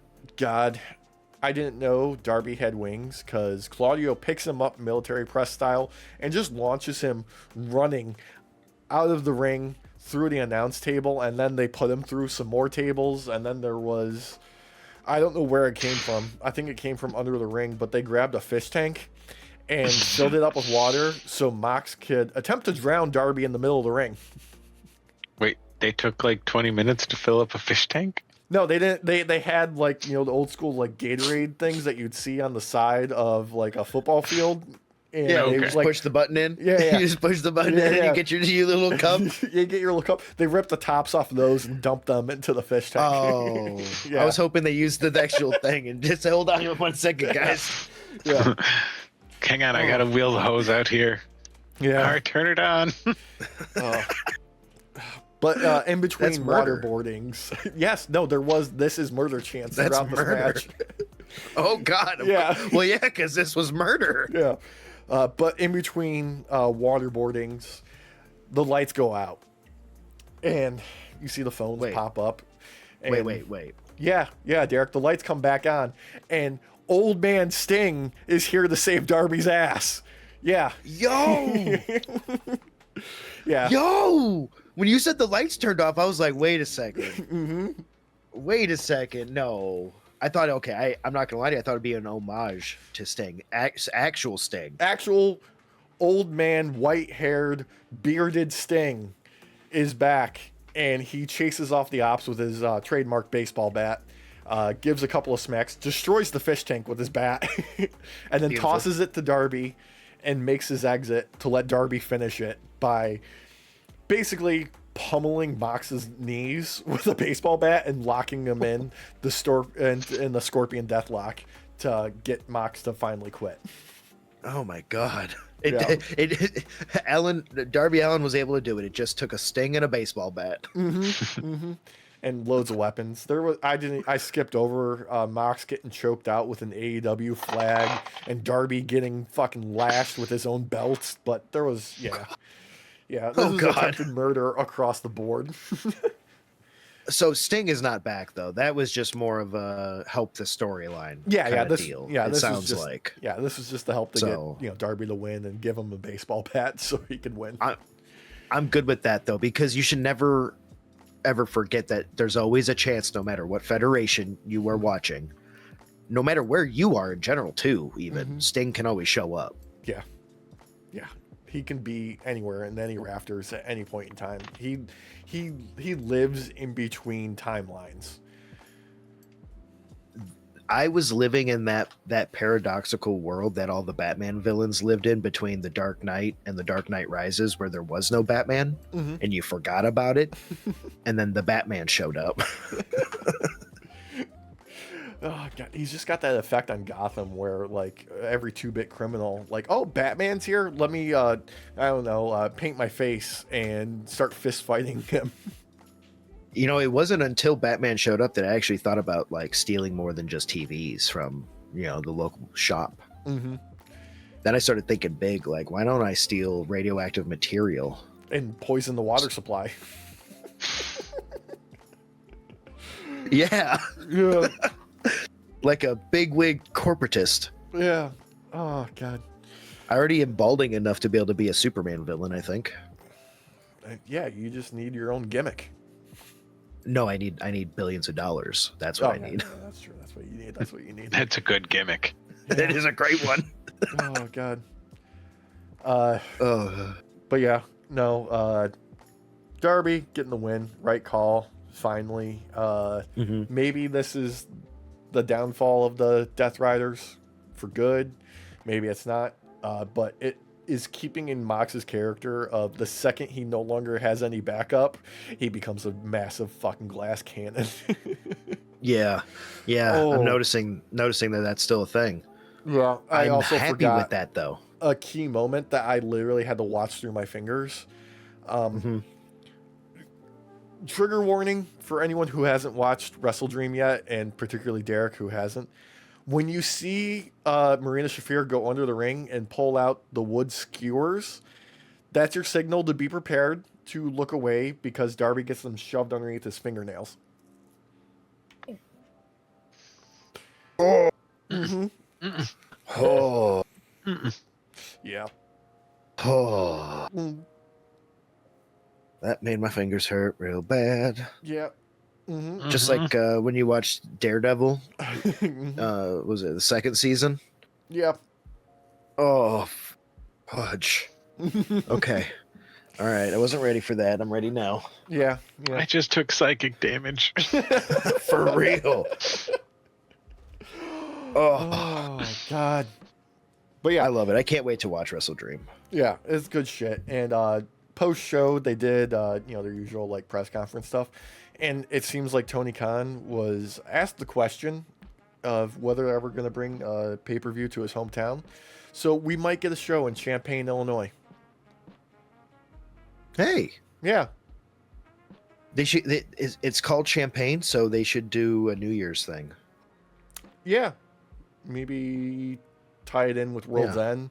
Have, like, some oversized champagne bottles on the stage that, like there's some pyro hooked up for like the main event when it goes off and like it rains. Yeah. Bubbly. Yeah. It was meant to say champagne spelled out in the bubbly, but it ends up saying Urbana. Have an anything goes match. Have someone bring out like a 12-pack of champagne and just start shooting the corks at his opponent.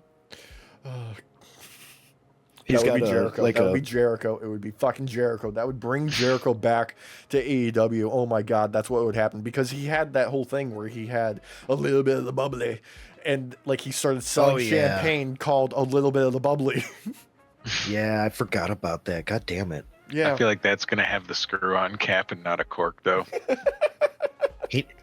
Okay, you need a potato gun that has like a 6 to 8 barrel potato gun where it just keeps spinning and you keep hitting the igniter, but have it be corks. Oh God, that's dangerous. I'm here for it. Thump, thump, thump, thump, thump, thump, thump. Yeah. Yeah. All right. Right into Jericho's balls. Before we wrap up, I don't know if we have anything for certain yet, but it seems like Andrade might not be in AEW and may not be wrestling anywhere for a full year. So when he made his return to AEW, it was a surprise, to be sure, but apparently AEW is legal, and apparently WWE is legal, believed that he was not under a non-compete in his contract with the way that he was let go from WWE. But after he appeared on Dynamite, AEW they got a cease and desist from WWE. So yeah. So apparently the non-compete is in effect, and because of the breach, or because of the way that they would have to combat it in a legal setting, we might not see Andrade anywhere for up to a year. You know what this is the perfect opportunity for? Them to do their own El Grande Americano by having everybody else dress up in Andrade's mask and just running out there on TV. Yeah. I think it could work. Just really doing a little nut slap back and forth to their nuts. Derek, I can't determine whether you like or hate his mask, depending on how much you see it. Fucking hate that thing. But he wants one. But I want one. It's a fucking good mask, man. It looks awesome as hell. The only reason I hate it because he doesn't do anything with it. He just takes it off immediately. It's like, either wear the goddamn thing or don't. Choose. Just fucking choose. Okay? You know what? Make it halfway down the ring before you take it off. Okay? Even halfway down the ring is double what you already do. It's double. Just get into He takes it off at a quarter? Mm-hmm. You know what? He needs to light it on fire and have it be like a Ghost Rider mask. Oh, that rule. Just paper mache a bunch of flash paper and just poof. Yes, that'd fucking be awesome. The problem he's gonna find is some people are gonna think he's doing a sweet tooth. Maybe. Yeah, it depends on if their nose is red enough or not. We'll see. I mean, you know who could do it? Dominic Mysterio, the greatest luchador of all time. The greatest. Mm-hmm.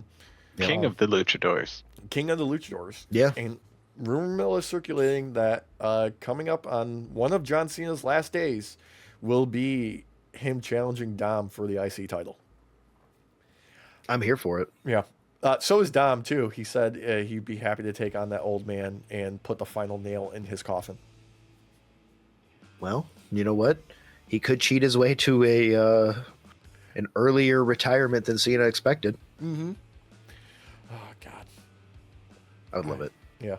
Apparently, the ticket sales for John Cena's final match at Saturday Night's Main Event in DC is going crazy.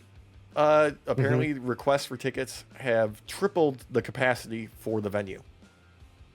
Oh, jeez. Yeah. Well, it's because they're doing a Saturday Night's Main Event in a fucking arena, not a stadium, for his last show. So, you get what you get. Still, that's crazy. Mm-hmm. They just need to not do it in DC. Yeah. It's too late for that. They've promoted it. They've set it up. He said that this is going to be his last show. Die is cast.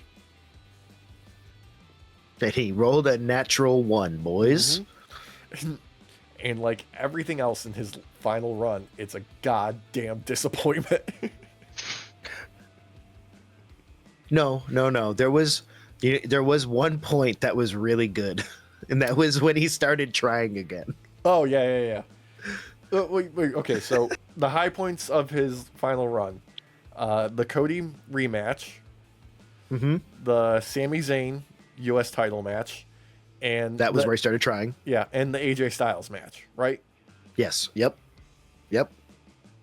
Once he actually started to do wrestling again, like near the end of his run, his final run, when he actually started wrestling, it started looking good. The AJ Styles match is probably one of the best matches he's had this year in general. We went through his top 3 for the entire year. The rest of them are fucking nothing.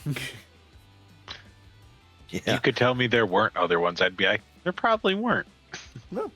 To be honest with you, it really wasn't. So, just like how there's no longer a Ron Killings, it's just R-Truth. Dude, even he walked that back now.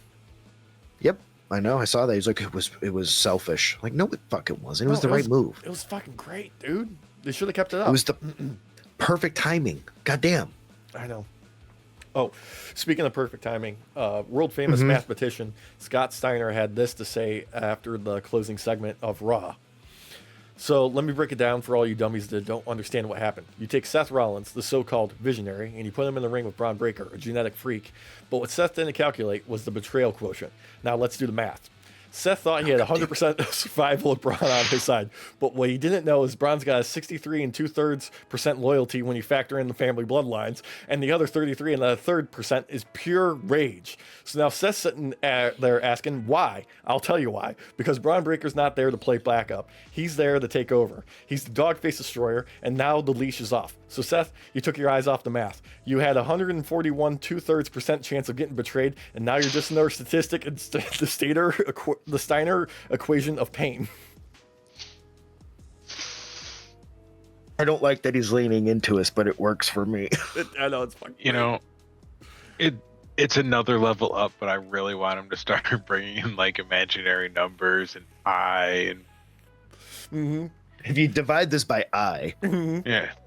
We take the quotient of pi. Yeah, and you subtract the radius of the triangle here, which is an acute and not oblong, and you just start adding more and more to it. That or just cut to a diameter. End. I want to see him in front of a blackboard, like in Good Will Hunting, writing it out. You forgot to introduce the cosine of his spear potential, which is, oh my god! When you finally graph it out, it is a perfect curvature. Give him dry erase markers on a chalkboard or chalk on a dry erase board. Permanent markers on a whiteboard. Yes. Just permanent marker on a wall. Yes. He's got like just people chained to the wall, and he's just writing on their backs. I need you guys to scooch together. My equation's getting separated. I need to get this part of. I'm doing cursive, all right? I'm doing cursive. Hang on, we got to erase. Hey, look, it's Big Papa Pump. Scrubby pad. Big Bad Booty Daddy. He's got fractions for 8 days out of the week. Okay. Oh, what if he was like writes it on his bicep and it goes ugh, and it erases and then does it again and then, ugh. And just sketch style. Yeah. Oh god, I love it. Oh shit. He just flexes the words away. Oh shit. Okay. I love it.